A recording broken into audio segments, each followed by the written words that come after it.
Bonjour et bienvenue dans cette vidéo où je vous présente Franck Hatem. Bonjour, bonjour Xavier. Franck Hatem donc, qui est un métaphysicien, un écrivain, un conférencier de renom.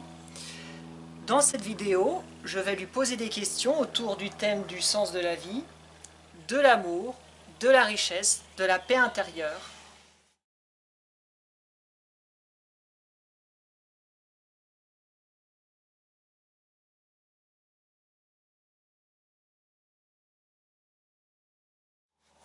Franck, quel est pour toi le sens de la vie? Quel est le sens de cette vie, Franck? Le sens de cette vie, je n'irai pas jusqu'à dire que c'est un sens giratoire, parce qu'il y en a qui se diraient, j'ai l'impression de tourner en rond, mais, mais le sens de la vie suppose qu'on sache d'où on vient et où on va. Parce que si on n'a pas de direction, si on ne sait pas où on va, comment est-ce que ça pourrait avoir un sens? Il faut avoir une origine et un but. Sinon, quel est le sens? Ou alors ça veut dire que la vie est son propre but, que la vie n'a pas de cause en quelque sorte, que la vie est son propre but, et dans ce cas-là, elle ne peut pas avoir de sens. Pour qu'elle ait un sens, évidemment, il faut qu'elle ait une cause, et il faut qu'elle ait une destination. Il faut que la vie serve à quelque chose. Si on se pose la question, à mon sens, ça veut dire que la vie est un moyen, et non pas un but. C'est le moyen d'autre chose. Et pour cela, elle a un sens. Si ce n'était pas le moyen de quelque chose, elle n'aurait pas de sens. Sans hasard comme ça paraît. La vie, pourquoi pas. Donc ça n'aurait pas de sens. Maintenant, la question est de savoir quel est ce but. Et là, on rentre dans des abstractions un peu difficiles. Parce que le but de la vie, c'est le but de l'être. C'est la même chose. L'être et la vie, c'est pas deux choses différentes. La matière, l'esprit, c'est pas deux choses différentes. Et donc, c'est plus facile à comprendre si on se dit quel est le but de l'être, le fait d'être, le fait d'exister. Cela prend la forme de la vie, évidemment, de la matière, de la vie organique, des cellules, des arbres, des fleurs, des petits oiseaux et tout, évidemment. Mais si on pose la question de l'être plutôt, c'est plus facile de comprendre que si l'être est un moyen, alors le but c'est le contraire, puisque ça ne peut pas être l'être. Or, il n'y a pas beaucoup d'alternatives. Ou bien c'est l'être, ou bien c'est le néant. Si l'être est le moyen, alors quel est le but? C'est le non-être. Et si nous sommes, alors que le but est le non-être, le néant, c'est évidemment que le néant est impossible. Et c'est pourquoi l'être est éternel. C'est pourquoi la vie est éternelle. Parce que le but vers lequel nous tendons n'est jamais atteint, ne peut pas être atteint. Il ne peut pas être atteint pour une raison très simple, c'est qu'il est infini. L'infini ne peut pas être réalisé. Il n'y a pas d'infini. On ne peut pas dire, voilà, ça c'est l'infini. La vie infinie, l'être infini, l'esprit infini, ce que vous voulez. Non, il n'y en a pas. L'infini, c'est une tendance, c'est un mouvement, c'est une évolution. Et de fait, nous sommes une évolution parce qu'on peut toujours rajouter quelque chose sans jamais être infini.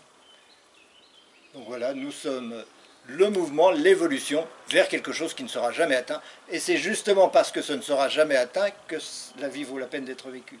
Parce que s'il pouvait être atteint, il y a longtemps qu'il le serait, et donc on ne serait plus là. Donc le fait d'être maintenant prouve l'éternité de la conscience, l'éternité de l'être, l'éternité de la vie. Et cela prouve aussi que nous sommes, ça montre, ça permet de comprendre que nous sommes en évolution permanente. Donc que nous ne sommes jamais quelque chose. Nous sommes toujours un changement, un mouvement. Et c'est ça qui fait le charme de la vie. Et alors, qu'est-ce qui se passe pour les personnes qui ont des habitudes répétitives et qui n'arrivent pas à s'en dépâtrer, même si ça a des conséquences négatives pour eux? Pourquoi ça existe, ça? Oh, on peut rentrer dans plein de détails, il y a plein de raisons pour lesquelles la vie n'est pas simple, n'est pas facile, n'est pas agréable pour tout le monde. Il y a toujours des moments agréables et des moments désagréables. Cela va de soi d'ailleurs, puisque le but n'étant jamais atteint, il y a toujours une insatisfaction. Nous sommes toujours à la recherche d'autre chose que ce que nous avons. C'est ce qui fait qu'on n'est pas... Il est si difficile d'être heureux. On ne peut jamais dire, ça y est, maintenant je suis heureux, je suis bien, tout va bien, je n'ai besoin de rien ni de personne. Ça n'arrive quasiment jamais. On est toujours, où qu'on soit, quelles que soient nos réalisations, quelles que soient nos réussites, on se dit toujours, bon, j'aurais pu faire mieux. Il y a autre chose derrière qui se profile et que je voudrais atteindre. L'insatisfaction, elle est naturelle. Et cette insatisfaction, à partir du moment où on sait que l'être est une insatisfaction changeante, une insatisfaction progressive, on est toujours en train d'essayer d'obtenir, de réaliser, de se réaliser davantage, eh bien, on est toujours en train de se comparer à un idéal. Et le fait de se comparer à un idéal fait qu'on se sent toujours pas suffisant, on se sent toujours pas bien, on se juge. On juge les autres aussi, mais on se juge et on a envie de toujours combler un manque. Mais le manque étant infini, on ne pourra pas le combler. Donc c'est un leurre que de vouloir le combler toujours, mais c'est naturel de vouloir le combler toujours. Alors ça prend toutes les formes qu'on veut, hein. Il y a toutes les formes, toutes les façons possibles de ne pas se rendre heureux. C'est normal, mais c'est normal aussi d'accepter cette situation de changement permanent, et donc de reconnaître que l'imperfection, l'insatisfaction, le mouvement, le changement permanent qui fait que nos habitudes doivent toujours être abandonnées au profit d'autres habitudes, et bien cela est parfait. C'est l'imperfection qui est parfaite, c'est le changement qui est permanent, c'est le relatif qui est l'absolu. Et si on arrive à faire ça, on fait l'unité. Et la seule harmonie qu'on puisse trouver, la seule unité qu'on puisse trouver, c'est l'unité de la dualité. C'est pas de supprimer la dualité ou de supprimer un pôle de la dualité. Supprimer moi au profit de l'absolu, de Dieu ou autre chose. Ou supprimer l'ego au profit du soi, ou supprimer l'insatisfaction au profit d'un bonheur calme, paisible et permanent. Ça n'existe pas. On ne peut pas supprimer un des deux pôles. On sera toujours les deux pôles. Il y aura toujours la partie de nous qui est insatisfaite et l'absolu en nous qui est une évolution constante qui se réjouit de chacune des étapes que nous sommes à chaque instant. Chaque instant, nous sommes à une étape différente et donc chacune de ces imperfections, chacune de ces étapes est finie, délimitée, insatisfaisante par conséquent, puisque limitée. Et si on s'accroche à ça, si on se dit je suis cette limitation, alors on va avoir tendance à se comparer à un absolu qui n'existe pas en réalité puisqu'il n'est jamais atteint, et donc on se bousille la vie. Ou au contraire, on se dit tel que je suis dans le présent, c'est pour être différent demain et pour être encore différent après-demain et ainsi de suite, en sachant que je serai dans un perfectionnement permanent, et en sachant que ce perfectionnement permanent suppose et exige toutes les imperfections précédentes. Et que toutes mes imperfections, tous mes manques, tous mes problèmes, tout ce qui a pu me paraître, qui m'a fait maudire la vie, etc., tout cela est parfait et merveilleux, parce que ce sont les étapes nécessaires pour aller vers l'infini. On ne peut pas réaliser l'infini sans avoir tout ce qui le constitue. Donc il faut accepter tout ce qui le constitue, tout ce qui a été. Merci Franck. Donc en résumé, le sens de la vie s'explique parce qu'il y a, pour qu'il y ait un sens, il faut qu'il y ait une origine et une destination, sinon il n'y a pas de sens, Oui, il n'y a pas de direction. Oui, et en précisant que la destination, c'est pas une origine dans le temps, c'est une destination, c'est un but qui donne l'énergie, qui fait qu'à chaque instant, et ça sera créé. Excuse-moi de t'avoir coupé. Non, je t'en prie, c'est bien d'apporter les précisions. Donc tu parles aussi que cette imperfection est parfaite, puisqu'elle est nécessaire pour qu'on apprenne des choses et qu'on se perfectionne, qu'on s'améliore, qu'on devienne plus libre ou plus heureux, même si on ne peut pas atteindre constamment et complètement cet état absolu de liberté, absolu de richesse, absolu d'amour inconditionnel à chaque seconde, puisque c'est un infini, puisque cet idéal représente un infini et que cet infini, par définition, ne peut pas être atteint. Eh ben voilà, tu as compris, parfait. Bravo. Bon, j'ai mon diplôme. Yes. Merci. Donc je connais un peu ta métaphysique. Je n'avais jamais vu cette approche originale selon laquelle nous sommes essentiellement constitués de deux pôles, un pôle qui est l'amour, qui cherche à intégrer le monde, l'univers, les choses, les êtres en lui. Intégrer l'infini, tout simplement. Intégrer Être de plus en plus infini. Donc de plus en plus libre. De plus en plus libre, de plus en plus grand, riche, puissant, heureux, humble, etc. Et à la fois de son pôle opposé, qui est la conscience, et qui a besoin de repousser à l'extérieur d'elle-même ce qu'elle n'est pas pour se définir. Oui, c'est pas qu'elle le repousse véritablement, c'est qu'elle ne peut pas être ce vers quoi elle tend. Donc il y a effectivement une distance, une séparation entre les deux.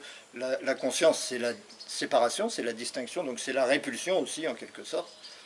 Alors que l'amour, c'est l'unification, la recherche d'unité avec cet infini.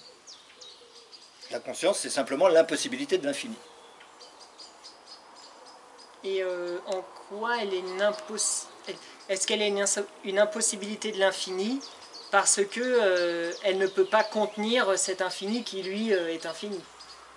Mais l'infini est une vue de l'esprit, il n'y a pas d'infini. C'est une tendance, c'est une nécessité l'infini. On y va toujours, on ne peut pas être infini. Qu'est-ce qui pourrait être infini? Oui, parce que c'est vrai qu'on regarde autour Puisque de c'est soi, infini. La caméra est finie, mon pull mon t-shirt est fini, la nature est finie. Alors, oui, mais même l'espace, même le temps, même l'énergie, tout cela est fini. Je veux dire, mais bien sûr. L'espace est fini. Mais bien sûr, parce qu'à un moment donné, tu ne peux pas tu ne peux pas enfermer l'infini dans quelque chose. Tu ne peux pas dire, voilà, l'infini s'arrête là. Donc l'espace est forcément qu'une tendance. Il n'y a pas d'espace effectif. Il n'y a pas un espace absolu dans lequel on est. Il y a une impulsion vers l'infini. C'est tout. La conscience, c'est l'espace. Elle crée en permanence l'espace. À chaque instant, elle crée l'espace. À chaque instant, elle n'est pas infinie. Donc à chaque instant, il y a quelque chose d'extérieur qu'on appelle l'espace. Et c'est ça qui est la répulsion. C'est le fait que, comme l'infini n'est pas possible, alors il y a quelque chose, il y a une dualité entre ce qui peut être et ce qui ne peut pas être. Entre moi et l'univers. C'est ça, c'est la même chose. Et donc par exemple, si je veux être riche, millionnaire, tout ça va toujours être de toute façon fini. Je ne peux pas avoir des nombres qui augmentent sur mon compte en banque comme ça à l'infini, ça n'existe pas. Attention, si, tu fais une confusion là. Tu dis qui augmente tout le temps. Mais oui, qui augmente tout le temps, donc qui n'est pas infini. À chaque instant, ce n'est jamais infini. Mais ça évolue tout le temps. C'est pareil pour le temps. Le temps n'est pas infini, mais il est éternel. C'est-à-dire que c'est une évolution permanente. On rajoute toujours du temps. Mais à aucun moment on peut dire ça y est, le temps est fini. Non. Et donc il est infini. Il est infini parce que voilà, le temps c'est ça. C'est pas possible. C'est toujours une évolution. L'infini n'est qu'une tendance, ce n'est qu'une nécessité, et ce n'est que notre mental qui veut nous faire croire que l'infini est quelque chose. Il veut nous faire croire que l'infini est quelque chose, de façon à pouvoir s'accrocher à nos finitudes, à nos limites. C'est à ça que ça nous sert de croire qu'il y a un infini absolu, réel, un espace infini, un univers infini, un Dieu infini, tout ce que vous voulez. C'est pour pouvoir justifier moi, et que moi, je reste ce que je suis, parce que l'infini reste ce qu'il est. Mais ce n'est pas du tout ce qui se passe. En réalité, l'infini est une direction, une tendance, et moi aussi. Parce que l'infini est une nécessité, alors je suis une évolution permanente, et à aucun moment je ne peux dire je suis quelque chose. Et ça, c'est précisément ce qui fait peur au mental. C'est de ne pas pouvoir dire je suis quelque chose. Parce que dans ce cas-là, il se dit ben, je suis quoi? Je suis rien, etc. Ça fait peur au mental. Donc pour ne plus avoir peur, on s'imagine être un ego, on s'imagine être quelque chose de fini, ce qui n'est pas le cas, puisque on a changé depuis 5 minutes, on n'est pas les mêmes qu'il y a 5 minutes. Hein, on a changé tout le temps. Donc dire qui est Franck, qui est Xavier, ça ne veut rien dire. Mais on veut toujours croire qu'il y a un Franck, qu'il y a un Xavier pour pouvoir figer les choses. Et en faisant, on fige aussi l'infini en disant il y a un absolu auquel je le compare. Et c'est cette comparaison entre deux choses qui en réalité n'existent pas du tout, qui est la source de toutes nos souffrances. Alors que si on accepte d'être simplement un mouvement vers l'infini et rien d'autre, rien de plus, qui est en même temps conscience, répulsion et en même temps amour, c'est-à-dire attraction et répulsion étant l'énergie magnétique, eh bien, simplement accepter ça, ça suffit pour résoudre les problèmes. Pour ça, tu parlais de guérison, la guérison, ça passe par là. Enfin, ça ne passe pas toujours par là. Il y a peut-être tas de gens qui ne pensent pas du tout à ça et qui guérissent plein de choses. Mais la guérison véritable qu'on appelle l'éveil, qu'on appelle l'éveil simplement, eh ben, c'est l'acceptation de cette dualité que nous sommes, et qui est un mouvement, une évolution permanente, et en aucun cas je ne suis quelque chose, et en aucun cas l'univers n'est quelque chose. Il n'y a pas d'univers, il n'y a pas Franck pour avoir conscience de cet univers. Ce n'est qu'une dualité qui change tout le temps. À aucun moment on peut définir ça. C'est vrai que les sources d'attachement, ça peut frustrer beaucoup. Par exemple, on est marié pendant des années et puis il y a un divorce, on vit mal, on perd un parent, on perd un enfant et on perd une situation professionnelle et ça fait souffrir parce qu'on pensait que ça allait pas bouger, on était rassuré, on maîtrisait un peu les choses, on connaissait et puis là tout d'un coup on se retrouve confronté à l'inconnu et du coup ce que tu dis me permet d'accepter que la vie est davantage un mouvement plutôt que des situations parfaites, figées, pour mon confort, pour ma sécurité. C'est la seule façon de s'en sortir, c'est de reconnaître que nous sommes un mouvement et non pas un état. Il n'y a aucun état. Tout état est illusion, tout état est déjà passé avant d'être apparu. Dans l'instant présent, il n'y a rien. Il n'y a pas d'état, il n'y a pas de situation réelle, il n'y a pas un univers, il n'y a rien de tout ça. Par contre, ce qui est réellement, c'est le processus qui recrée à chaque instant des illusions comme ça, mais qui lui est éternellement en évolution. Et je suis, tu es, nous sommes les points d'herbe, les arbres, tout ça, sont cette évolution et rien d'autre.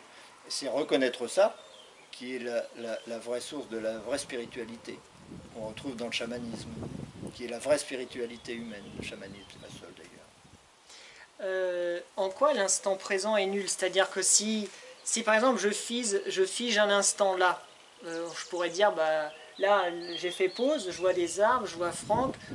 En quoi tu dis que c'est une illusion? Fige l'instant présent, tu verras rien du tout, il n'y a rien à voir dans le présent. Qu'est-ce que tu veux voir dans le présent? Il n'y a pas de durée. Pour dire c'est un arbre, il faut une certaine durée. Tu ne peux pas dire c'est un arbre dans l'instant présent. Dans l'instant présent, il n'y a rien. Bah, si je reconnais l'arbre en une seconde. Mais une seconde, c'est une durée. Ah oui. L'instant présent, ça n'a rien à voir avec une seconde. Alors ça veut dire que s'il n'y a pas de temps, je ne peux rien voir finalement. Mais bien sûr, l'illusion du temps et de l'espace sont absolument indispensables à l'illusion du monde. Le monde n'est que impression, n'est que sensation, dans le temps et dans l'espace. Mais si tu vas chercher l'absolu, la réalité de l'être, c'est dans le présent, et dans le présent, il ne peut rien y avoir, puisqu'il n'y a pas de durée du présent. Le présent n'a pas de durée. Oui, le présent n'a pas de durée. Alors c'est vrai que s'il n'y a pas de temps, ça paraît... Ça ne peut pas être un arbre. Ça paraît difficile de voir quelque chose, quoi. Mais oui, il n'y a rien dans le présent. C'est pour ça que l'attachement aux formes, l'attachement à soi en tant que personne, est un leurre qui est la source de plein de problèmes. Tous les problèmes de la vie viennent de ça, évidemment. Oui, on entend souvent ça dans les livres de spiritualité, qu'il faut se libérer de son moi, qu'il faut accueillir l'infini, qu'on est cet infini, cette totalité, etc. Potentiellement. On y va, on n'est pas cet infini. On est la nécessité de l'infini. On est sa nécessité, on n'est pas l'infini lui-même. Oui, bah oui, parce que là, mes armes ne se sont pas écartées, je ne me suis pas transformé en étoile à la seconde. Quoi. Parce que pour que l'être soit, il faut qu'il ne soit pas infini. Oui, c'est l'impossibilité de l'infini qui fait l'être, c'est pas sa possibilité. Donc vouloir devenir l'infini, c'est un peu bizarre comme quête. Non, c'est normal de vouloir le devenir, mais c'est normal de vouloir le devenir en sachant que c'est un but infini et inaccessible. Et que c'est une évolution. C'est une évolution. Et donc se réjouir de l'évolution, donc du changement. Tout ce qui nous fait souffrir, c'est toujours des changements parce qu'on est accroché aux habitudes. On a gardé ce qu'on a pour se définir. Donc on souffre tout le temps parce que tout change tout le temps. Et bien si on s'identifie, au lieu de s'identifier à ça, si on s'identifie au changement lui-même, qui passe par toutes les formes possibles, j'ai été brin d'herbe, j'ai été tout ce que vous voulez, et demain on sera bien d'autre chose, et j'ai pas toujours été Franck, et je ne serai pas toujours Franck, et aujourd'hui on est amis, mais il y a 100 ans on n'était pas amis, et dans 100 ans on ne sera plus amis. Si on s'identifie à quelque chose qui est illusoire, on ne peut que souffrir. Alors que si on sait qu'on est l'évolution à travers tout ça, on ne peut que respecter et aimer chacun de ces instants avec joie et aucun attachement. Et à ce moment-là, la paix peut régner. J'ai l'impression que le principal obstacle de ça, c'est la peur. La peur m'empêche de m'abandonner à ce changement parce que j'ai peur de perdre mon travail, j'ai peur de dire le mot qu'il ne faut pas, j'ai peur de m'engager avec telle personne parce que c'est peut-être pas la bonne. La peur, quoi. Et la peur fait que je reste un peu dans ma zone de confort, le même restaurant, la même chaîne de télé, les mêmes habitudes. Et quelque part, je reste un peu bloqué sur le chemin de l'infini quand je reste dans mes bien peurs. sûr, c'est le but. Le but de la peur, c'est de ne pas évoluer. Parce que la peur, c'est de vouloir rester quelque chose. Donc pour rester quelque chose, il faut arrêter l'évolution. Il faut surtout ne rien changer. Tout tenir comme ça à bout de bras pour que rien, tout soit figé, rien ne bouge. Tu comprends le problème? Et c'est ça la peur, c'est de savoir au fond de nous que de toute façon ça va changer, mais qu'on veut surtout pas que ça change. Alors que la sagesse, ça consiste à dire chouette, ça change. Ouais. C'est super que ça change. Ouais. La joie est dans le changement. Ouais, elle n'est pas dans le fait de conserver les choses. Ouais.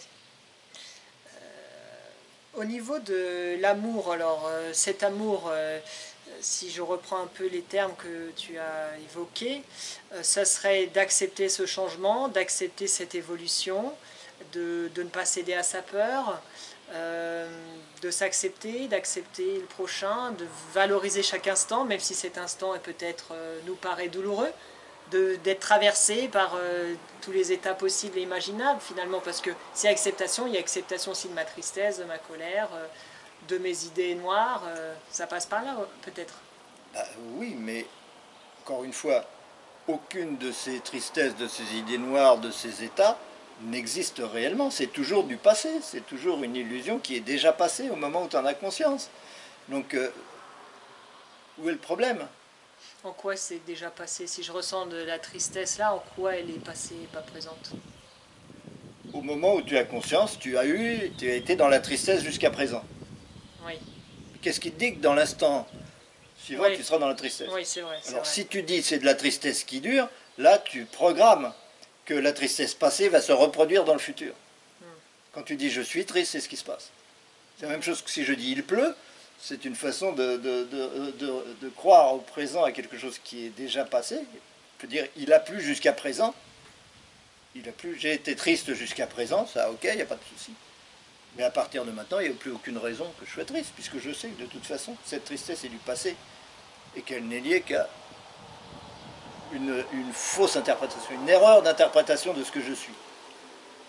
Je me crois quelque chose et je m'aperçois que je ne suis qu'une évolution. Ah, c'est ça. Donc finalement, est-ce qu'une définition du bonheur, ça serait pas de tout simplement je suis sans définition? Ben oui.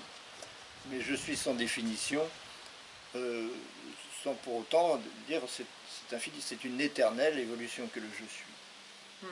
Mais je suis, ne pas se définir, bon, c'est l'idéal dont on parle, mais dans la réalité, on se définit toujours. On a absolument toujours besoin d'être dans l'espace et dans le temps. Donc d'avoir un ego et d'utiliser cet ego et de vivre avec cet ego. Ouais. Mais c'est ça qu'il faut accepter, c'est cette nécessité, parce que l'infini n'est pas possible, qu'il y ait tous ces égos et que ces égos changent. C'est deux choses différentes, mais c'est deux choses à accepter. Le fait qu'il y ait des égos et le fait qu'ils changent tout le temps. On ne va pas renier l'ego sous prétexte que l'infini est le but. Ce serait idiot. Le fait que l'infini est le but et qu'il est impossible fait qu'il y a tous les égos. C'est-à-dire toutes les formes que peut prendre l'être dans l'univers. Mais toutes ces formes sont toutes les prémices d'autres formes. Les brins d'arbres, les herbes sont nos ancêtres. Nous sommes des êtres humains, et demain, ces égos, nous sommes les ancêtres d'autres êtres que nous ne voyons pas, mais qui sont déjà là, évidemment, qui sont potentiellement déjà là. Et un jour, nous serons non plus conscients d'être des êtres humains, mais conscients d'être ces êtres-là. Comme avant, on avait conscience d'être des arbres. Bon. Maintenant, on n'a plus conscience d'être des arbres, ou des chats, ou autre chose. Donc, c'est toujours ça la grande difficulté. Et l'amour, c'est d'accepter avec foi, avec confiance, tout ce qui va venir, puisque c'est ce dont j'ai besoin pour être plus infini. Et tous mes changements à venir sont forcément bons à l'avance, je le sais à l'avance, puisque ça fait partie de l'infini que je dois construire. Aimer, c'est intégrer plus d'infini. En tant qu'être humain, on est plus infini qu'un arbre. On contient les arbres, on contient aussi les animaux, on contient aussi les minéraux. Les arbres contiennent les minéraux, mais ils ne contiennent pas les hommes. Nous contenons les arbres et les animaux en plus. Et l'être que nous serons plus tard contiendra aussi les hommes et bien d'autres choses. Et donc accepter l'amour, c'est ce mouvement qui anime la totalité de l'univers, avec pour but d'être de plus en plus infini, de concentrer de plus en plus l'infini, de contenir de plus en plus l'infini. Et donc, si je me crois quelque chose, je m'empêche d'aimer. Donc l'ego ne peut pas aimer véritablement. Ce qui aime en nous, ce n'est pas l'ego, c'est la nécessité d'avancer, d'évoluer. Mais l'image que j'ai de moi n'est pas source d'amour. La source d'amour, c'est ce qui crée cette image que j'ai de moi, et qui en créera une autre tout à l'heure, et qui en créera une autre à chaque instant, et qui en créera toujours. Et donc l'inconditionnalité de l'amour vient de cette compréhension que tout ce que je vais devenir est forcément bon, puisque ce sont des étapes nécessaires pour ma réalisation, même si cette réalisation n'est jamais totalement accomplie, et elle ne sera jamais totalement accomplie. Mais toutes les formes que je vais prendre sont les bonnes. Donc tous les événements, toutes les choses que je vais vivre, toutes les personnes que je vais rencontrer, tout cela, ce sera les bonnes. Ça, c'est la connaissance et la foi et la confiance dans ce qui va advenir. Donc c'est la fin de la peur, et donc c'est l'acceptation à l'avance des choses de façon inconditionnelle. Et l'amour, c'est ça.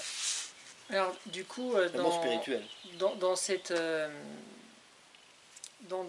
acceptation de ce qui vient, où est la place de sa volonté personnelle, où est son rôle personnel là-dedans?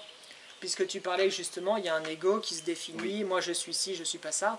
Où est sa place là-dedans? Si tout va venir, tout est parfait, où est mon libre arbitre? Sa place est déterminante, et le libre arbitre est déterminant à chaque instant en tant que réaction aux choses qui m'arrivent, mais non pas dans la production des choses qui m'arrivent.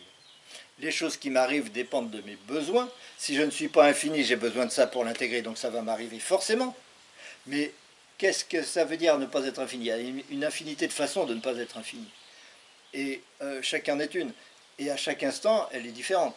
Mais je suis obligé d'avoir... J'ai toujours, à chaque instant, une attitude spirituelle par rapport aux choses que je vis. Et c'est cette attitude spirituelle qui définit mes besoins, qui montre à quel point je suis plus ou moins amour, et donc plus ou moins infini, plus ou moins prêt à intégrer des choses. Et donc le libre arbitre, il est total, parce que face à une situation, j'ai absolument le choix de ma réaction. Je peux être en colère, je peux me plaindre, je peux être heureux, et tout ça avec la même situation. Ce choix est absolument libre. Mais selon le choix que je fais, alors je définis mes besoins spirituels pour l'avenir, et ce sont ces besoins spirituels qui vont créer mon futur, qui vont faire que je vais rencontrer telle personne, tel événement, qui va m'arriver telle chose plutôt que telle autre.